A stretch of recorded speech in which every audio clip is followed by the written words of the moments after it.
नमस्कार, आप देख रहे हैं प्राइम टीवी और मैं हूं आपके साथ अनन्या मिश्रा। वक्त हो गया है प्राइम चौपाल का। आज प्राइम चौपाल की टीम ऐसे एक गांव में आई है जहां विकास के नाम पर बस खाना पूर्ति की गई है। सरकार योजना तो लाती है लेकिन गांव के बॉर्डर पर ही आकर रुक जाती है, क्योंकि ग्राम प्रधान सिर्फ अपना विकास कर रहे हैं, ना कि ग्रामीणों का। देखिए हमारी रिपोर्ट। ये हाल है राजधानी लखनऊ से सटे गोसाईगंज तहसील के गांव का। ना आवास, ना ढंग की सड़क, ना शिक्षा और ना ही अन्य मूलभूत सुविधाएं। जरा सोचिए कि आजादी के इतने सालों के बाद भी किसी प्रदेश की राजधानी के गांव के ये हाल होंगे तो अन्य जिलों की आखिर क्या तस्वीर होगी। सरकार से मिलने वाले पैसों का किस कदर बंदरबाट होता है, ये तस्वीरें देखकर आप अंदाजा लगा सकते हैं। गांव दर गांव ये तस्वीर देख मन पीढ़ा से भर जाता है, गला रुंध जाता है। नमस्कार, स्वागत है आपका। आप देख रहे हैं प्राइम टीवी का खास कार्यक्रम प्राइम चौपाल और मैं हूं आपके साथ अदिति मिश्रा। इस वक्त हम मौजूद हैं गोसाईगंज ब्लॉक के रसूलपुर गांव में, जहां पर विकास के दावे जो हैं वो किस तरीके से खोखले साबित हो रहे हैं, इनकी बानगी ये तस्वीरें पेश कर रही हैं। इन तस्वीरों को देखिए, जहां नालियां जो हैं वो सड़कों तक आ गई हैं, पूरी तरीके से बजा रही हैं। बदहाली की दास्तां जो है ये तस्वीरें बयां कर रही हैं। इसके अलावा सड़कों की जो हालत है वो इतनी खस्ता हाल है कि यहाँ से गुजरने में भी राहगीरों को भारी परेशानियों का सामना करना पड़ता है। कहा जाता है कि गांव जो है वो रीढ़ होती हैं, भारत की रीढ़ है। गांव में सबसे ज्यादा आबादी जो है भारत की वो रहती है। कृषि पर आधारित व्यवस्था गांव की, जिसका इकोनॉमी में भी बड़ा योगदान है, लेकिन बावजूद इसके जो गांव की बदहाली की तस्वीरें हैं वो आए दिन सामने आती रहती हैं। तमाम दावे विकास की सरकार करती है, लेकिन वो दावे फाइलों में ही कैद नजर आते हैं। ग्रामीणों से ही बातचीत करते हैं और जानते हैं कि उनकी ये बदहाली की जो दास्तान है वो कितनी पुरानी है, कितनी लंबी है और किन किन समस्याओं से इन्हें गुजरना पड़ रहा है। वहीं ग्रामीणों ने बताया है कि गांव में कोई भी सुविधा नहीं है। टूटी सड़कें अपना हाल खुद बयां कर रही हैं। न सड़कें बनी हैं और न नाली, साथ ही सड़कों पर कूड़े का ढेर भी लगा है। दर्शकों को दिखा रहे हैं किस तरीके से इस गांव में कहीं दूर दूर तक जो स्वच्छता है उसका नामो निशान नहीं है। वहीं सड़कें भी काफी ज्यादा खस्ता हालत में है। क्या कहेंगे? हाँ, सड़कें काफ़ी खस्ता हालत हैं और सफाई नाली की होती नहीं, सफाई भरी रहती है, सब गंदगी भरी रहती है। सफाई कर्मी नहीं आते? नहीं आता है वो। अच्छा, आरसीसी सेंटर बने हैं क्या कचरा डंप करने के लिए? सेंटर बना है तो जब यहाँ कोई आता है तो कूड़ा ले कौन जाए। प्रधान जी क्या कहते हैं? प्रधान जी से कहो तो यही कहते हैं कि कल आएगा, परसों आएगा, इस तारीख को आएगा, उस तारीख को आएगा। अच्छा, सरकार तमाम योजनाएं चला रही है, चाहे वो बात की जाए प्रधानमंत्री आवास की या फिर शौचालयों की, क्या इन सब योजनाओं का लाभ मिल रहा है आपको? नहीं, हमको तो नहीं मिला, बाकी और गांव में कुछ लोगों को मिला है। ठीक है, और भी लोग हैं हमारे साथ, उनसे भी बातचीत करते हैं और जानने की कोशिश करते हैं कि उनको किन किन योजनाओं का लाभ इस गाँव में मिल रहा है। क्या नाम है सर? रामू। अच्छा, इस गांव में गंदगी भी काफी ज्यादा नजर आ रही है। क्या कोई कचरा लेने नहीं आता, कोई सफाई कर्मी नहीं आता गांव में? कोई सफाई कर्मी नहीं, ना कचरा लेने वाला आता है। सड़कें जो हैं वो भी काफी बदहाल हैं। क्या क्या रीजन है इसके पीछे? कब से आप ऐसी ही सड़कों से गुजर रहे हैं? और भी लोग हैं हमारे साथ, उनसे भी बातचीत करते हैं। दादा क्या नाम है? मोहम्मद नसीर नाम है। दादा, किन योजनाओं का लाभ आपको मिल रहा है? हमको सारे लाभ मिल रहे हैं, जितनी गवर्नमेंट के लाभ हैं सारे मिल रहे हैं हमको। सारी योजनाओं का लाभ आपको मिला है? जी। क्या क्या मिला है? लेटरिन जैसे ही मिली, राशन मिल रहा है, पेंशन मिल रही है और 2000 रुपये उसके आते हैं। यानी कुल है सरकार किसान सम्मान निधि, सम्मान निधि सब आते हैं, सब मिलता है आपको? सब मिलता है। अच्छा, ये जो गांव की सड़कें हैं इस पर क्या कहेंगे? ये तो बदहाली है, इसमें जो वो टंकी वाले खोद खाद के चले गए, जब से बदहाली हो गई दुरुस्त नहीं करा पाए वो लोग। 2-3 साल से बदहाली चल रही है। 2-3 साल से सड़कें जो है वो ऐसे ही बदहाल है। ठीक है, हमारे साथ और भी लोग हैं, और भी ग्रामीण हैं, उनसे भी बातचीत करते हैं और जानने की कोशिश करते हैं कि इन्हें कितनी योजनाओं का लाभ मिल पाया है। तो वहीं केंद्र की मोदी सरकार हो या फिर प्रदेश की योगी सरकार, अपनी ओर से कोई कोर कसर नहीं छोड़ती गांव की तस्वीर और तकदीर बदलने में। लेकिन उफ, ये भ्रष्टाचार, भ्रष्ट सिस्टम जिसके तले गांव का विकास अपना दम तोड़ देता है। प्रधान जी, आप लोग का कोई भी काम नहीं करा रहे? कोई काम नहीं करा, बस कोई काम नहीं कराते हैं। अच्छा दादा, आपको पेंशन वगैरह मिल रही है? कुछ नहीं मिल रहा है, पेंशन सर कुछ नहीं मिल रहा है। ठीक है, और भी लोग हैं, उनसे भी बात करते हैं। क्या नाम है भैया आपका? हमारा नाम प्रदीप है। भैया, इस गांव में जो भी सरकारी योजनाएं तमाम चल रही हैं, चाहे मुख्यमंत्री आवास योजना की बात की जाए, प्रधानमंत्री आवास योजना की बात की जाए, स्वच्छता अभियान की बात की जाए, शौचालय और टंकी की बात की जाए, कितना लाभ आपको मिल पा रहा है? हमें तो यहाँ कुछ नहीं मिल रहा है, 1% कोई भी चीज़ नहीं मिल रही है। 1% अगर मिलती हो तो हम कहें, और बाकी ये जो है पूरा यहाँ से वहाँ तक की देख लीजिए, और उसके बाद में इधर देख लिया, और सामने जो रोड है उस पर भी देख लीजिए। कोई भी यहाँ पे पानी भी बरसात होती है तो घरों के अंदर पानी चला जाता है, और ये वो रोड बनी हुई है यहाँ पे। कितने सालों से यही स्थिति है? ये स्थिति आज कम से कम हो रहा है 15 साल। अच्छा, हाँ, और जो भी प्रधान हुआ बस खाली ये जो खड़ंजा है बस इसी को उखड़वा के लगवा दिया, बाकी कोई काम नहीं, कुछ भी नहीं है यहाँ पे। शिकायत की थी आपने? कभी नहीं किया, आज पहली बार कर रहे हैं। ठीक है, और भी कुछ लोग हैं, उनसे भी बातचीत करने की कोशिश करते हैं और जानते हैं कि इस गांव की जो स्थिति है वो इस तरीके की है, नजर आ रहा है तस्वीरों में, लेकिन योजनाओं का लाभ इन तक कितना पहुंच पा रहा है? अम्मा, क्या नाम है? अम्मा, जो सरकार तमाम योजनाएं चला रही हैं, उनका कितना लाभ मिल रहा है आपको? पेंशन वगैरह मिल रही है? नहीं आवास मिला है? नहीं अच्छा, यहाँ पे क्या सफाई कर्मी आते हैं क्या? आते हैं, मतलब हियाँ नहीं करते रहते हैं, हम वैसे ही कह दिए थे, कहाँ कहाँ करते हैं, कहाँ कहाँ नहीं करते। सरकार जो है वो समूह सखी योजना भी चला रही है, उसका क्या, उसकी जानकारी है क्या आपको? नहीं कोई जानकारी भी नहीं है। प्रधान जी ने आपको नहीं जानकारी दी इस योजना के बारे में? नहीं नहीं ठीक है, तो ये थे हमारे साथ ग्रामीण जिनका साफ तौर पर कहना है कि किसी भी योजना का लाभ इन तक नहीं पहुंच पा रहा है, बंदरबाट की जा रही है धन की, और प्रधान जी सुनते ही नहीं हैं। जब ये शिकायत करते हैं तो सुनवाई ही नहीं होती है। बीते 15 सालों से लगभग जो यहाँ की सड़कें हैं वो खस्ता हाल हैं, और इन्हीं टूटी फूटी कच्ची सड़कों से होकर इस गांव का रास्ता जो है गुजरता है। और आपको बताते चले कि देश का विकास तब तक नहीं हो सकता जब तक गांव की जो गलियां हैं वो इस तरीके से तंग है। जल निकासी के लिए बनाई गई नालियां केवल भ्रष्ट तंत्र की शोभा बढ़ाती नजर आ रही है। स्कूलों में ताले लगे हैं और देश के भविष्य कहे जाने वाले नौनिहालों के अरमानों का कत्ल किया जा रहा है। इस गांव में न केवल संविधान की धज्जियां उड़ाई जा रही हैं, बल्कि सरकार के हर आदेशों को दरकिनार किया जा रहा है। यहाँ के गांव में हर गरीब को मूलभूत सुविधाओं से वंचित रखा गया है। सरकारी योजनाएं चल रही हैं, प्रधानमंत्री आवास योजना की बात की जाए, शौचालय की बात की जाए, हर घर जो है वो नल योजना भी सरकार चला रही है। क्या ये सब योजनाओं का लाभ आपको मिला है? नल योजनाओं का तो लाभ नहीं मिला, क्योंकि वो तो मुझे ज़रूरत ही नहीं थी। मेरे घर में समरसेबल है, वो तो अलग बात है। और शौचालय का मुझे मिला है, बाकी और जो समस्या होती है, सरकारी योजना होती है, वो कोई नहीं मिल रही है। ठीक है, और भी लोग हैं, उनसे भी बातचीत करते हैं। क्या नाम है सर आपका? अमन, मोहम्मद अमन। अमन जी, किन किन योजनाओं का लाभ आपको सरकार की तरफ से इस गांव में मिला है? सरकार के अलग से कोई सी भी लाभ नहीं मिले। एक यही नल की टोटी मिली है और यही शौचालय एक मिल गया। पानी आता है? पानी आता है, और यहाँ पे कोई न कॉलोनी वगैरह कुछ नहीं मिलता है। यहाँ एक छोटा से घर में 3-3, 4-4 लोग भरे हुए हैं। सामने वो जो देख लो, सामने वो जो घर दिखाई दे ना, वहाँ के अलग के इंसान उस कूड़े खाने में रह रहे हैं। ये प्रधान को देखना चाहिए। प्रधान जी सुनवाई नहीं करते? प्रधान जी देखें, अपनी अलंग की रोड तो सफा करे बैठे। हम लोगों की अलंग अगर रात में तुम निकल जाओ तो कहो गिर जाओ। अते बड़े बड़े गड्ढे हैं, ये तो तुम काम ढूंढ के बुलावा यार। ठीक है, और भी कुछ लोग हैं, उनसे भी बात करते हैं। दादा, क्या नाम है? अब्दुल वहाब। दादा, क्या समस्या है इस गांव में?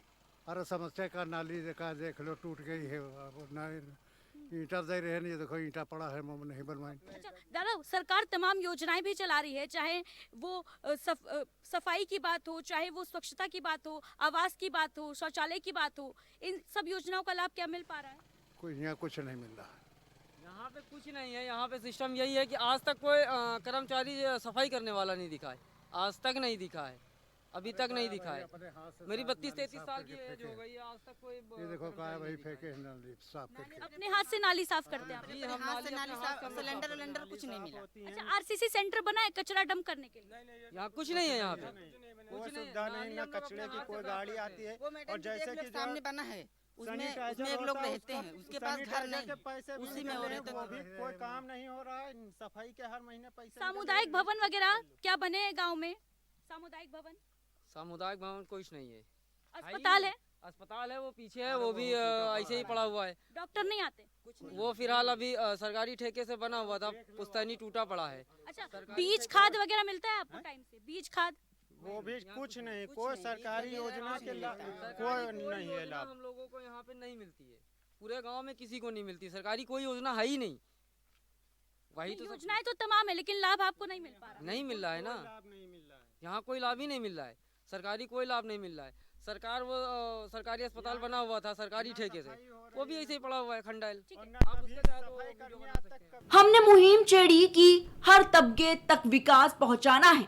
हम तब तक दम नहीं लेंगे जब सरकार से दिए गए पैसे गरीबों तक नहीं पहुंचेंगे। खैर, देखना होगा कि कब तक गांव के लोग विकास से वंचित रहते हैं। Output desk, prime TV. तो आपने देखा कि किस तरह से गांव का हाल बदहाल नजर आ रहा है। लगातार गांव के हर एक ग्रामीणों की जुबान से हमने यही सुना कि गांव में कोई भी विकास के कार्य नहीं हुए हैं, चाहे वो कूड़े हो, चाहे वो प्रशासन की तरफ से सुरक्षा व्यवस्था की बात कही जाए, या फिर अगर बात कही जाए पेंशन की बात कही जाए, शौचालय की बात कही जाए, तमाम ऐसी योजनाएं हैं, वृद्ध पेंशन की बात की जाए, कोई भी ग्रामीणों को लाभ नहीं मिल रहा है। ऐसे में इस पर चर्चा करने के लिए हमारे साथ तमाम मेहमान जुड़ गए। भारतीय जनता पार्टी से विकास पांडे जी हैं, समाजवादी पार्टी से मोहम्मद शाजिद हैं और ज्ञानेंद्र प्रताप सिंह हैं हमारे साथ। सुबह सफर से बहुत बहुत स्वागत है आप सभी लोगों का। सबसे पहला सवाल विकास जी से करूंगी। विकास जी, गाँव का हाल बदहाल हम लोग लगातार दिखा रहे हैं और इस गाँव में कोई भी सुविधा ग्रामीणों तक नहीं पहुंची है। अगर एक भी सुविधा ग्रामीणों तक पहुंची तो हम ये कह सकते थे कि हाँ, एक सुविधा ग्रामीणों में पहुंच गई है। बहुत बहुत धन्यवाद अनन्या जी। अनन्या जी, जिस तरीके से तस्वीरों में हम देख सकते हैं, पक्की सड़क बनी हुई है और पक्की नाली बनी हुई है, लेकिन उस नाली में कूड़ा दिख रहा है और कूड़े में गंदगी, कूड़ा दिख रहा है, कीचड़ दिख रहा है। निश्चित तौर पर मुझे लगता है कि वहां के लोकल के प्रधान को ये समझना चाहिए कि भारतीय जनता पार्टी की हमारी केंद्र सरकार स्वच्छता के मिशन को और जागरूकता के माध्यम से हो, चाहे संसाधन देने के माध्यम से हो, बड़े पैमाने पर स्वच्छता के ऊपर भारतीय जनता पार्टी बजट प्रत्येक ग्राम पंचायत के हिसाब से अलॉट कर रही है। और मुझे लगता है कहीं ना कहीं इन सारी चीजों को समझने की कोशिश भी करनी चाहिए लोकल के प्रधान को, सारे ग्राम समाज के ग्रामवासियों को। देखिए, भारतीय जनता पार्टी की सरकार आने के बाद सूरत बदली है, सीरत बदली है। जिस नाली को आप देख रहे हैं, उस नाली के पड़ोस में आप ये भी देख पा रहे हैं किस तरीके आप देख पा रहे हैं, सड़क बनी हुई है, हैंड पंप लगा हुआ है। और उससे भी बड़ी बात समझिए, जो कभी इन ग्रामीणों के लिए कल्पना हुआ करती थी, और आज देखिए टैब लगा हुआ है, नल का टैब लगा हुआ है और उससे पानी मिल रहा है। ये बड़ी बात है। और आज मुझे लगता है जिस तरीके की केंद्र की सरकार इस 2025-26 के लिए कौन सी बड़ी बात देखकर विकास जी आप ये भी... बात बोल रहे हैं? इस रिपोर्टिंग में कौन सी आपको बड़ी बात दिखी है जिसको देख के आप बोल रहे हैं? कहाँ पे पानी मिल रहा है? कौन से ग्रामीणों ने कहा कि हमें पानी मिल रहा है और बाकी की सुविधाओं को गिनाया कि हाँ हमें मिल रहा है?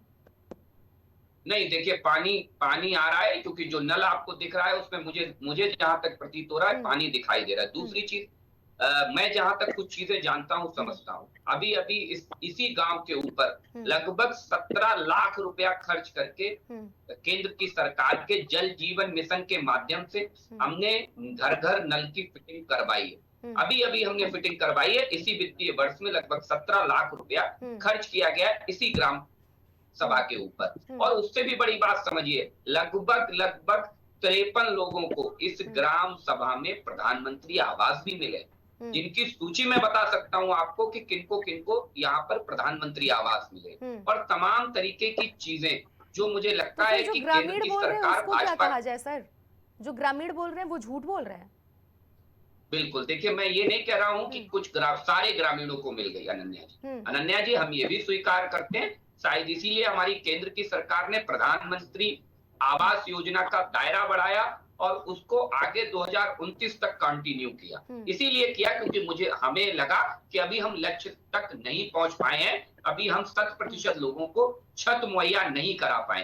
शायद इसीलिए उत्तर प्रदेश की सरकार ने अभी 2025 के बजट में जो वृद्धावस्था पेंशन है, विधवा पेंशन है, उसका दायरा बढ़ाया है। पहली बार ऐसा हुआ है कि हमने उस दायरे को बढ़ाने का काम किया, उसमें अन्य लोगों को भी हम धीरे से जोड़ने का काम कर रहे हैं, जिससे जो बच गए लोग हैं उन्हें भी हम हर संसाधन मुहैया करा सकें। जो बच गए उन्हें आप संसाधन मुहैया कराएंगे, लेकिन कभी भी उन्हें वो संसाधन मुहैया नहीं हो पा रहा है सर। इसको आप स्वीकारिए, लगातार जो आप उपलब्धियां गिना रहे हैं उससे कुछ नहीं होने वाला है। मोहम्मद शाजी जी, आप क्या कहना चाहेंगे इस गांव का हाल देखकर? देखिए, समाजवादी पार्टी की सरकार में गांवों को लोहिया ग्राम समग्र विकास योजना के तहत जोड़ा गया था और उनमें मंडी से लेकर सारी चीजें वहां पे व्यवस्थाएं अवेलेबल थी, लेकिन भारतीय जनता पार्टी की सरकार में कहीं कोई कार्य नहीं हुआ है।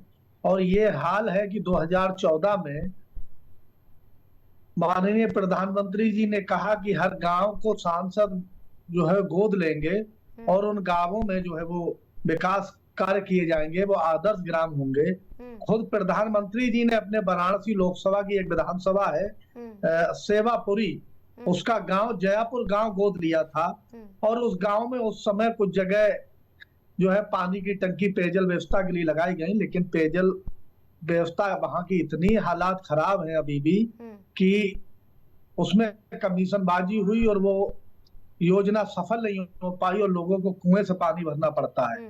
उस गांव की आबादी मात्र 3100 है और बोर्ड वहां जो है वो करीब 2700 है, लेकिन वहां पर जो प्रधानमंत्री जी का आदर्श गांव है जयापुर, वहां विकास नहीं हुआ। फिर तो आप यूपी के ग्राम पंचायतों की बात ही छोड़ दीजिए, और जो बाकी सांसदों ने गांव लिए थे उनके तो इतने बदहाल है वो गांव की, आप उन सड़कों से निकल नहीं सकते। उन गांवों में बहुत जो है वो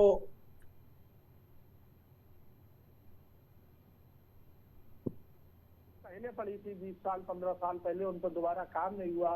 कहीं जो प्रधानमंत्री आवास योजना के तहत उन गांवों में काम होने थे, आवास बनने थे, वो आवास भी नहीं जो है, उनमें भी तमाम घपले घोटाले हुए हैं। कुछ लोगों को मिल पाए हैं, कुछ लोगों को नहीं मिल पाए हैं। इसी तरीके से और भी वहां पर अव्यवस्थाएं स्थिति है कि मनरेगा जॉब कार्ड के तहत वहाँ काम होने की बात थी, तो वहाँ उनमें रायबरेली को उठा के देख लिया, अमेठी उठा के ले लीजिएगा, मोहनलालगंज उठा के ले लीजिएगा, वहाँ इतने फर्जीवाड़ा हुआ है कि फर्जी जॉब कार्ड मिले।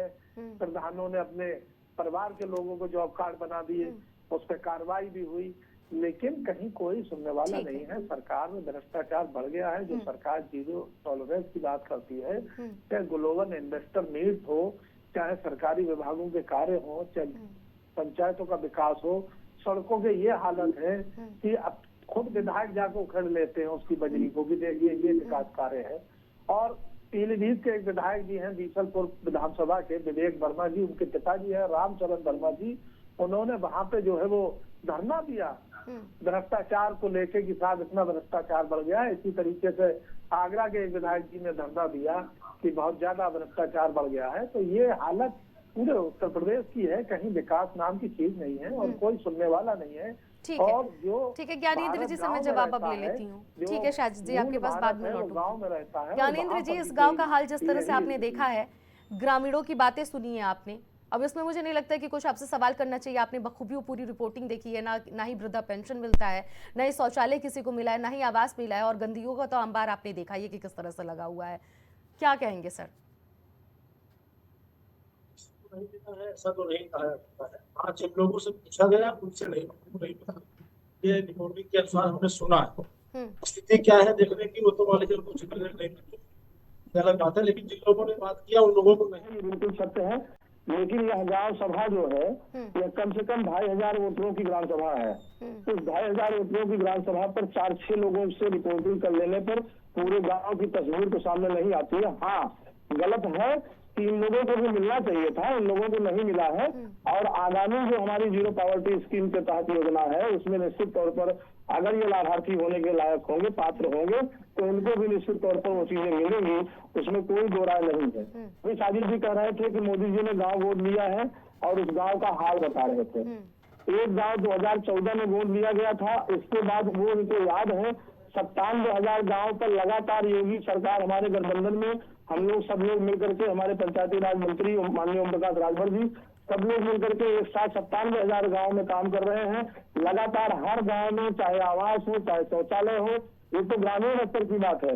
आप शहरी क्षेत्रों में देख लीजिए, कोई भी ऐसा जिला नहीं बचा जहाँ मेडिकल कॉलेज नया न बना हो, कोई भी ऐसा जिला नहीं बचा जहाँ ट्रॉमा सेंटर न बना हो, कोई भी ऐसा जिला नहीं बना है। कोरोना काल में लोग ऑक्सीजन की कमी से मरना शुरू हो गए थे। आज हर हॉस्पिटल के पास ऑक्सीजन प्लांट है। कहीं भी आप दिखा दीजिए, कोई भी इतने बड़े बड़े एक्सप्रेस वे बन रहे हैं, तमाम सड़कों का जाल बिछा हुआ है, तमाम ओवर ब्रिज और अंडर ब्रिज बने हुए हैं। इतना विकास इनको अगर साजिद भाई को नहीं दिखता है। और दूसरी बात ये कह रहे हैं कि मनरेगा का जॉब कार्ड पकड़ा जाता है, वहां पर ये चीजें होती हैं और फिर कह रहे हैं कार्यवाही नहीं होती है। आखिर महोदय ये तो बताइए कि पकड़ा किसकी सरकार ने, और अगर क्या पकड़ने की जो क्रिया हुई है क्या वह कार्यवाही में नहीं आता है क्या? ये भी तो आप बताइए जरा। कार्यवाही को किसको आप कार्यवाही मानेंगे? अगर वह फर्जी मनरेगा कार्ड बना था और फर्जी वाले के तहत उस मनरेगा कार्ड को पकड़ा गया और उस पर कार्यवाही नहीं हुई तो फिर पकड़ा किस लिए गया था? क्या वह कार्ड पकड़ करके फिर से उस कार्ड को वैसे ही जारी रखा गया? ये भी आपको पूरी बात जनता को बताना चाहिए। झूठ बोलने में साजिद भी कुछ नहीं होगा। 2027 का चुनाव है, जनता खूब विधिवत देख रही है कि एनडीए की सरकार में किस प्रकार से विकास का कार्य खूब प्रगति पर हो रहा है और लोगों को लाभार्थी बहुत ज्यादा मात्रा में लोग गांव के लाभार्थी बन चुके हैं। निश्चित तौर पर मैं कह रहा हूँ किसी गांव में हो सकता है 25% लोग अभी लाभार्थी ना हो, 30% लोग लाभार्थी ना हो, लेकिन वह भी अभी जो 25-25 आवास 25-25 परिवार चुने जा रहे हैं उनमें उन लोगों को भी वह लाभ पहुंच जाएगा। मुझे लगता है कि बहुत नाम मात्र लोग शायद बचेंगे तो बचेंगे, अन्यथा मुझे लगता है कि गांव के हर व्यक्ति को, और अभी भी वर्तमान स्कीम देखा जाए तो ऐसा नहीं है कि हो सकता है किसी को आवास ना मिला हो, लेकिन सरकार की कोई स्कीम उन तक नहीं पहुंची है, ऐसा नहीं हो सकता। 2-4 योजना। ठीक है ज्ञानेंद्र जी, आपने तो ये बात बहुत सफाई से कह दी है कि 2-4 लोग बचे हैं। 2-4 लोगों के कहने से, साजिद जी आपके पास ही लौटूंगी, 2-4 लोगों के रिपोर्टिंग दिखाने से, 2-4 लोगों के कहने से हम इस बात को नहीं मान सकते हैं कि उस गांव में विकास के कार्य नहीं हुए। क्या वो 2-4 लोग इस हिंदुस्तान के नहीं है, उस गांव के नहीं है और उनको वो लाभ नहीं मिलना चाहिए? क्या उस लाभ के हकदार नहीं है? यही बात तो आपको साजिद जी से पूछना चाहिए। उन्होंने 2014 से गिनाया, 2014 के बाद इनकी सरकार रही। आप मुझे बताइए 8 साल में आप, मैं मोहम्मद शाहजी से जो सवाल करना होगा ज्ञानेंद्र जी वो मैं कर लूंगी, लेकिन अभी सरकार आपकी है। आप एक बार सुनिए अनन्या जी, मेरी बात ध्यान पूरी होने दीजिए।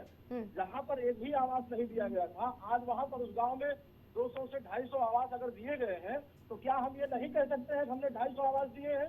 अगर हमने 500 से 550, 400 शौचालय वहाँ पर बनाए हैं तो क्या हम ये अपने सरकार की उपलब्धि नहीं गिना सकते एनडीए सरकार की?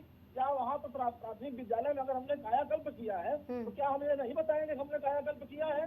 हमने अगर वहाँ पर सड़कें दी है गाँव में, 7-7, 8-8 सड़कें हर गांव में बनी हुई। अभी जैसे हमारे एनडीए के साथी विकास जी कह रहे थे 17 लाख की इतनी बड़ी महत्वाकांक्षी योजना सरकार की हर घर जल मिशन की जो चल रही है, उस योजना के माध्यम से आप देखिए पूरे घर के एक नल लेने के लिए साजिद जी की सरकार हुआ करती थी। एक नल देने के लिए विधायक जी से लेटर पैड लगता था, इनके कार्यकर्ता स्वयं 4-4, 5-5 साल विधायक जी के पीछे घूम करके तब ये नल पाया करते थे।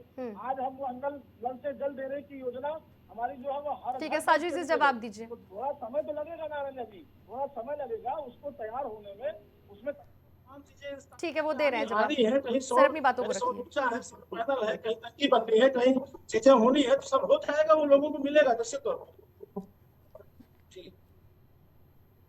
7 साल से यूपी में सरकार है और 11 साल से केंद्र में सरकार है।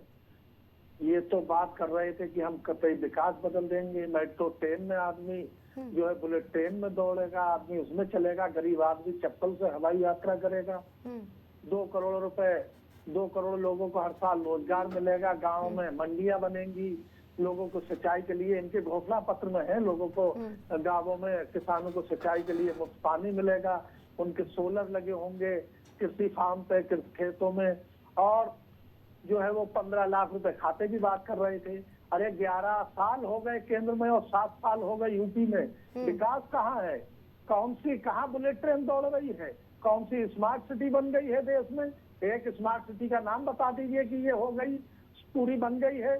और डबल इंजन की सरकार केवल आपस में लड़ रही है, लड़ने के अलावा कुछ नहीं कर रही है। और किन पर कार्रवाइयां हो रही है? केवल पीडीए का कोई कर्मचारी अधिकारी होता है, उसको दिखाने के लिए कार्रवाई कर दी जाती है, केवल दलित पिछड़े पे। इसके अलावा जो मुख्य लोग हैं, जहाँ से व्यवस्था चल रही है, जो कहीं ना कहीं मांग रहे हैं, जो सब कुछ करा रहे हैं, उनके खिलाफ क्या कार्रवाई हो रही है, ये आप बताइए। और कितना वो है, आप समझ लीजिए कि जल ही जीवन केवल लिखने का लोगो है, लिखा जा रहा है, उस तक में करप्शन की बात सामने आई है। इसके अलावा जो है वो पेयजल योजना की है, तमाम गांवों में जो है वो पेयजल योजना के लिए टंकियां बन गई हैं, पाइपलाइन नहीं बिछी है, पाइपलाइन बिछ गई है तो सड़कें खुद ही पड़ी हैं, लोग निकलने को मुश्किल है, पानी नहीं आ रहा है लोगों के यहाँ। पानी का शहरों में नगर निगम में मल्टी सेक्टोरल डेवलपमेंट उसके तहत जो है वो पानी की पेयजल योजना लेकिन साजिद जी, बीजेपी तो आप पे भी सवाल खड़े करती है कि समाजवादी पार्टी की सरकार थी तो वो कितने विकास कर दी, वो कितने विकास के कार्य की है? सरकार थी, उससे पहले की सरकार में जल निगम में सैलरी नहीं दी जा रही थी कर्मचारियों की। माननीय मोहम्मद आजम खान साहब के पास आया डिपार्टमेंट, 6 महीने बाद उनकी सैलरी दी गई और तमाम गांवों में 75 करीब जो है वो यूपी में 75,142 ग्राम पंचायत है। आप समझ लीजिए कि उसमें से करीब 3 लाख से अधिक गांवों में जो है वो पेयजल योजना के लिए टंकियां बनी थी और उनसे पानी की सप्लाई शुरू हुई। लेकिन उसके बाद जब सरकार दूसरी आई तो दूसरी सरकार आने के बाद उनमें पानी की सप्लाई नहीं दे पाई, ऑपरेटर नहीं रखे गए उनमें पानी की सप्लाई के लिए, और उनमें से तमाम जो पाइपलाइन से लेकर मोटरें लगी थी मोटर चोरियां होने लगी। चौकीदार नहीं है वहां पे जो उनको टंकियों को देख सके। तो भारतीय जनता पार्टी सिर्फ विनाश की पार्टी है, विनाश कर सकती है यूपी का। आपको मैं फर्जी जॉब कार्ड के बारे में बताइए कितने गांव गिना दूं, रायबरेली से लेके अमेठी तक जहां मनरेगा के तहत जो है वो काम हुआ और फर्जी जॉब कार्ड पकड़े गए। अभी संभल जिले का एक गांव है पवासा ब्लॉक का अतरासी में जो है वो तमाम जॉब कार्ड फर्जी पाए गए हैं। जब जांच हुई तो जो है वो तमाम लोग सामने आए। इससे आप देख रहे हैं जवाब ले रहे हैं, तो बता दीजिए जहाँ पर देखिए खाने के दौरान अच्छे अच्छे अधिकारियों के प्लेट में किसी को पूड़ी मिल रही है, किसी को पत्तल मिल रही है। ये हाल है जो है वो भारतीय जनता पार्टी का, जहाँ कोई कार्य कुछ नहीं हो रहा है, जहाँ विकास नहीं हो रहा है, केवल नफरत फैलाने पर कार्य किया जा रहा है, उसी पर फोकस है। और इसके अलावा भारतीय जनता पार्टी की सरकार में कहीं कुछ नहीं हो रहा है। और आप समझ लीजिए कि ये हालत वाराणसी का है जहाँ सामूहिक विवाह योजना के तहत वहाँ 100 दूल्हा दुल्हन इकट्ठे किए गए थे और खाने के लिए वहाँ मारपीट हुई है। लोग पत्तलें, वीडियो चल रहा है, कहो तो मैं भेज दूं। और वाराणसी आप जानते हैं कितनी वीआईपी लोकसभा क्षेत्र है, माननीय प्रधानमंत्री जी का लोकसभा क्षेत्र है। जब वहाँ की ये हालत है तो बाकी देश की क्या हालत होगी। लेकिन स्थिति बहुत भयावह है, हालात बहुत खराब हैं।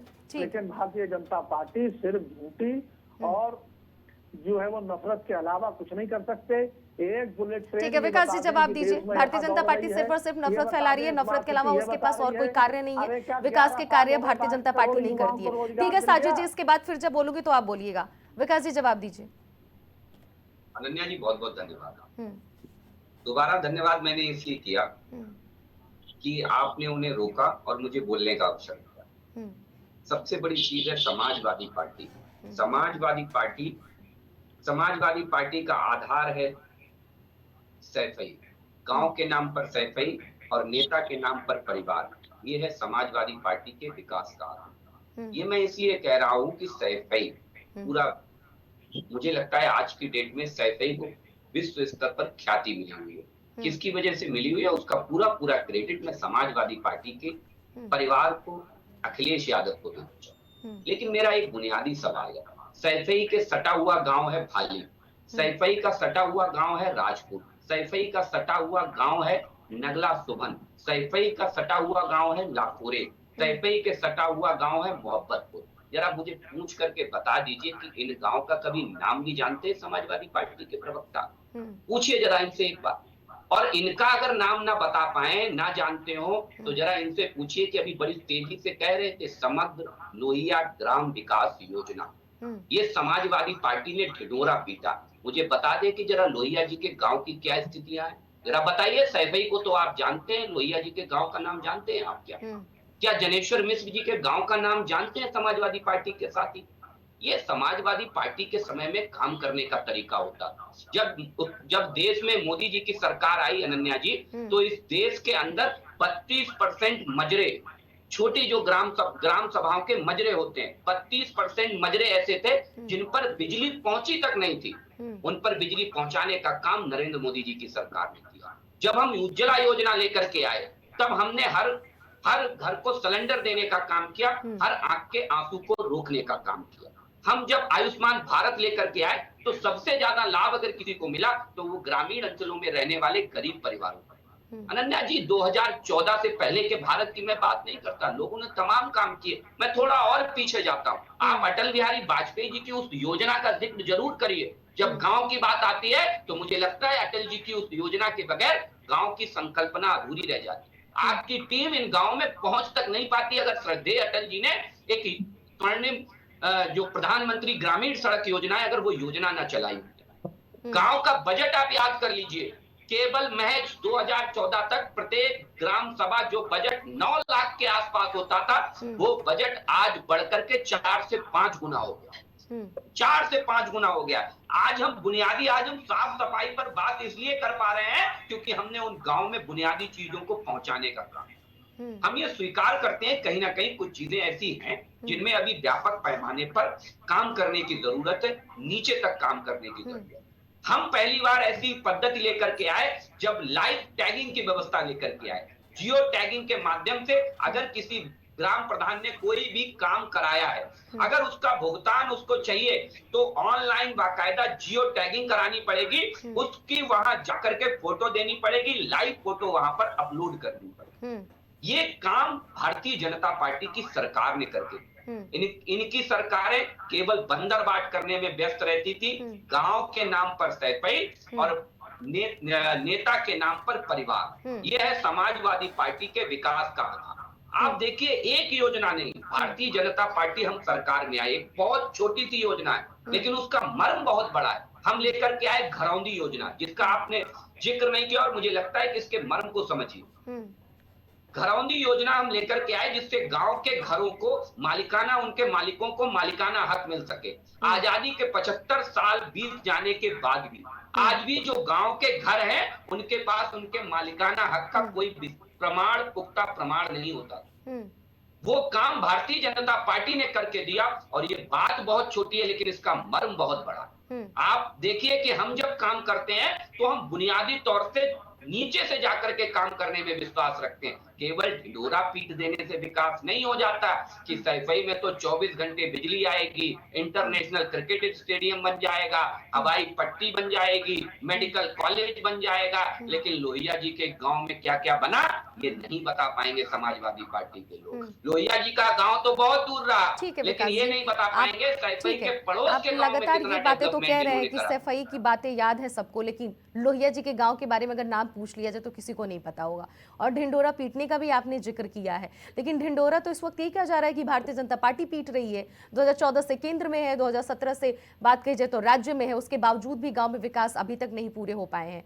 बातें तो आप लोग की तरफ से बड़ी बड़ी की गई थी कि हर गांव तक वो विकास हमने पहुंचाया जो कभी किसी ने नहीं पहुंचाया है। जब इतनी बड़ी बड़ी बातें आप लोग की तरफ से की गई तो आज फिर वो सारे लोग अछूते क्यों रह गए हैं? सवाल बार बार हम लोग यही दोहरा रहे हैं कि क्या वो 2, 4, 5, 10 लोग जो कैमरे के सामने आकर बोल रहे हैं, जरूरी नहीं है सिर्फ उन्हीं को सुविधा नहीं मिली है, और भी लोग हैं जिनको सुविधाएं नहीं मिली है।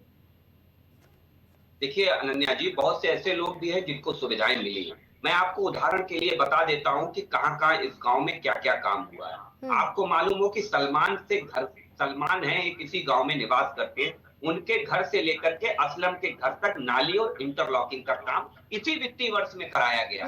उसके बाद ग्राम पंचायत कार्यालय से लेकर के जो अकबरुद्दीन है उनके घर तक के नाली निर्माण और खलंजे का निर्माण इसी वित्तीय वर्ष में कराया गया। इसी वित्तीय वर्ष में रिबोरिंग की व्यवस्था 3 से 4 जगह कराई गई। मैं एक नाम के साथ आपको बताऊं। ये लोग कौन है?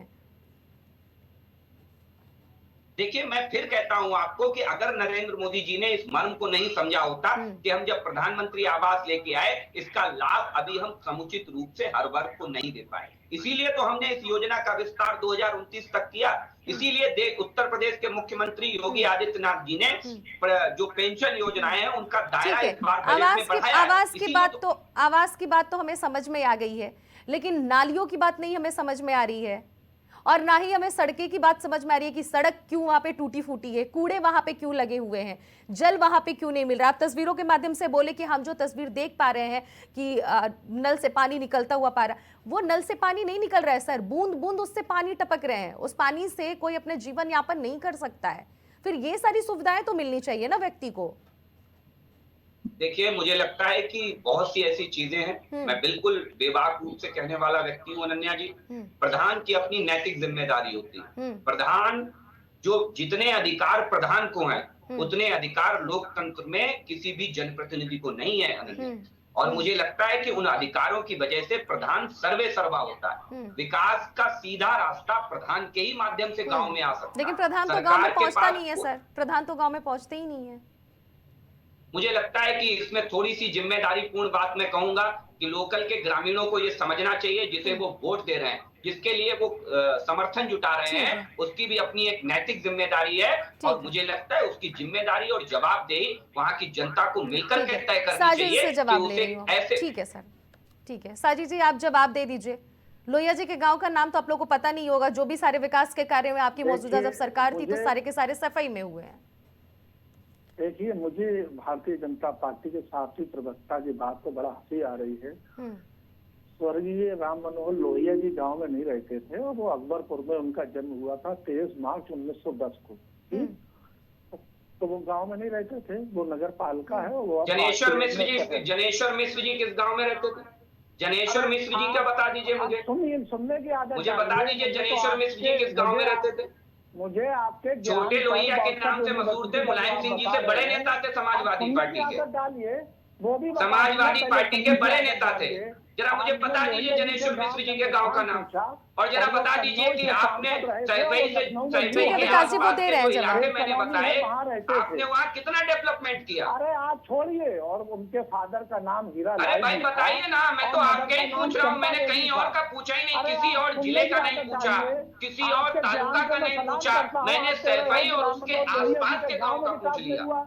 और जिस सैफई की पूरे उत्तर प्रदेश की मैं आपसे बात ही नहीं करूंगा समाजवादी पार्टी से। और इटावा का सबसे बड़ी ग्राम पंचायत है सैफई, तो वहां पर अगर काम हुआ है तो आपके पेट में क्यों दर्द है? दर्द इसलिए है क्योंकि वहाँ पीडीए की आबादी रहती है। अब स्वीकार कर लिया इन्होंने अनन्या जी आपकी डिबेट में कि सपा आएगी तो परिवार बढ़ाएगी, सपा आएगी तो केवल अपना जनपद बढ़ाएगी, अपना गांव बढ़ाएगी। ये है समाजवादी पार्टी का चाल चरित्र चेहरा। मैं इसलिए कह रहा था आपसे कि इन्होंने डिबेट में आज ये स्वीकार कर लिया कि सपा आएगी तो परिवार बढ़ाएगी, सपा आएगी तो ठीक है विकास जी, ठीक है, उनको जवाब ले लेने दीजिए, उसके बाद से मैं ज्ञानेंद्र जी के पास भी लौटूंगी। तो आप ये बताइए, आप उज्ज्वला योजना बता रहे थे, जो गैस सिलेंडर लोगों को 250 रुपए का मिल रहा था, वो आज की डेट में 1100 रुपए का मिल रहा है। तो आपने अगर उन्हें 3000 रुपए का सिलेंडर फ्री दे दिया और अगर उसने 6 सिलेंडर भरवा लिए तो 6000 के हो गए। पहले वो सिलेंडर केवल 1800 रुपए के भरवा रहे थे 6 सिलेंडर। आपने लूटने का काम किया है। और मैं आपको तमाम गांवों को बता दूं, जहाँ पर फर्जी मनरेगा घोटाले हुए हैं, जॉब कार्ड पकड़े जा रहे हैं, और प्रधानमंत्री आवास योजना भारतीय जनता पार्टी पकड़े जा रहे हैं क्योंकि फर्जी लोगों को हम पकड़ रहे हैं। आपकी तरह फर्जी लोग समाजवादी पार्टी का बिल्ला लगा करके नहीं घूम रहे हैं। आप बीच में बोल रहे हैं।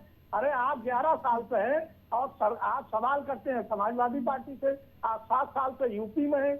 आप कह रहे थे हम जो है वो बुलेट ट्रेन दौड़ेगी, स्मार्ट सिटियां बन जाएंगी। तमाम गड्ढों में आप ये समझिए, यूपी की सड़कों के तमाम गड्ढों में लोगों की गिर गिर कर मौत हो गई है। आप ये जवाब दीजिए कि 11 साल में आपको 22 करोड़ युवाओं को नौकरी दे दी चाहिए। आप लाइए, गिनाइए। आपने अपने घोषणा पत्र में बताया था कि हम किसानों को जो है वो मुफ्त में सिंचाई देंगे। रोजगार के आंकड़े इन्हें बता दीजिए अनन्या जी, जो भी श्रम मंत्रालय ने जारी किए। ठीक है साजिद जी, ज्ञानेंद्र जी से जवाब ले लेती हूँ। ज्ञानेंद्र जी ये मुझे बताइए, आप लगातार ये बात कहते हैं कि सभी लोगों की बातें जब सुनेंगे तो अपनी बातों को रखेंगे। ठीक है साजिद जी, हो गया साजिद जी, ठीक है, फिर बाद में बोलिएगा साजिद जी। सवाल ले लेने दीजिए मुझे। साजिद जी शांत हो जाइए, शांत हो जाइए। ज्ञानेंद्र जी बताइए कि ये गांव में जो 2-4 लोग रह जा रहे हैं उन तक कब सुविधाएं पहुंचेंगी? मैंने तो अनन्या जी पहले ही बता दिया आपको कि जो जीरो पॉवर्टी स्कीम के तहत माननीय ओम प्रकाश राजभर जी और यशस्वी मुख्यमंत्री योगी आदित्यनाथ जी के नेतृत्व में जो हम लोग जीरो पॉवर्टी स्कीम में 25-25 परिवारों को पुनः लिए हैं। और उसका कारण आप जानिए सुहेल जो भारतीय समाज पार्टी के कार्यकर्ता जन जन तक पहुंचे हैं, गांव गांव तक गए हैं, हर घर तक पहुंच करके उनकी उनको सूचीबद्ध किया है जो लाभार्थी नहीं है। और जब ये स्थितियां देखी गई तो वो माननीय योगी आदित्यनाथ जी के सामने, मुख्यमंत्री जी के सामने रखा गया प्रस्ताव, और वो 25-25 परिवारों को जीरो पॉवर्टी स्कीम के तहत पुनः चुने हैं और वह जल्द ही उनको इस तरह के कार्य से जोड़ा जाएगा और वो भी उससे लाभान्वित हो जाएंगे। निश्चित तौर पर अंतिम पायदान तक अंतिम व्यक्ति जो एनडीए की सरकार का लक्ष्य है वह गरीबी रेखा से बाहर निकाल करके उनको सरकार की लगभग योजनाओं तक से लाभान्वित करने का प्रयास हमारी सरकार का रहेगा और निश्चित तौर पर वह पूर्ण होगा। जी ठीक है, बहुत बहुत शुक्रिया आप सभी मेहमानों को जुड़ने के लिए, अपनी अपनी बातों को रखने के लिए। जिस तरह से आप सभी लोगों ने अपनी अपनी बातों को रखा, जहां पर जब भी सवाल गांव पर खड़े होते हैं तो भारतीय जनता पार्टी समाजवादी पार्टी पर ब्लेम लगाती हुई नजर आती है और समाजवादी पार्टी भारतीय जनता पार्टी के केंद्र और राज्य की सरकार पर ब्लेम लगाती हुई नजर आती है कि भारतीय जनता पार्टी की सरकार केंद्र में भी है और राज्य में भी है। ऐसे में भारतीय जनता पार्टी कोई भी विकास के कार्य नहीं कर पा रही है और भारतीय जनता पार्टी का सिर्फ और सिर्फ एक ही बात होता है कि हमने जो विकास के कार्य करके दिखाए हैं ना आज तक किसी गवर्नमेंट ने किया है और ना ही कोई गवर्नमेंट कर पाएगी। तो इस तरह से जब भी प्राइम चौपाल में ग्रामीणों की बात होती है, ग्रामीणों से जुड़े हुए जब भी हम लोग मुद्दा उठाते हैं तो सिर्फ और सिर्फ आरोप और प्रत्यारोप भारतीय जनता पार्टी और समाजवादी पार्टी एक दूसरे पर लगाते हुए नजर आते हैं। लेकिन सवाल इसमें सबसे बड़ा खड़ा ये होता है कि जो लोग बीच में रह जाते हैं यानी कि ग्रामीण जो हैं जिन्हें ये सुविधाएं नहीं मिलती, आखिर उन तक सुविधाएं कब पहुंचेंगी? कब समाजवादी पार्टी की सरकार हो या फिर भारतीय जनता पार्टी की सरकार हो या फिर अन्य सरकारें हो, कब ग्रामीणों तक मूलभूत सुविधाएं पहुंच पाएंगी? प्राइम चौपाल में फिलहाल इतना ही, बाकी खबरों के लिए बने रहिए प्राइम टीवी के साथ। कुछ भाव पुष्प